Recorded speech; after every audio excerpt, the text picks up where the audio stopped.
இன்றைக்கி சாப்பாடு முருங்கைக்காவும் உருளைக்கிழங்கும் போட்ட சாம்பார், முருங்கைக்காய் உருளைக்கிழங்கு போட்ட சாம்பார், மிளகு முட்டை வறுவல் தயாராகிடுச்சு.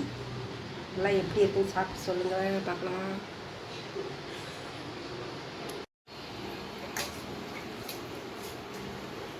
சாப்பாடு போட்டு முருங்கைக்காய் சாம்பார், முருங்கைக்காய் உருளைக்கிழங்கு போட்ட சாம்பார்.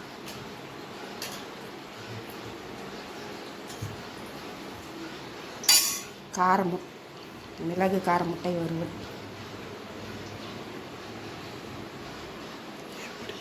எப்படி இருக்குதுன்னு பார்த்துட்டு சாப்பிட்டுட்டு சொல்லுங்கள். செஞ்சு பார்த்து பிடிச்சிருந்தா லைக் பண்ணுங்கள், சப்ஸ்கிரைப் பண்ணுங்கள். எல்லோரும் வாங்க சாப்பிட்லாம்.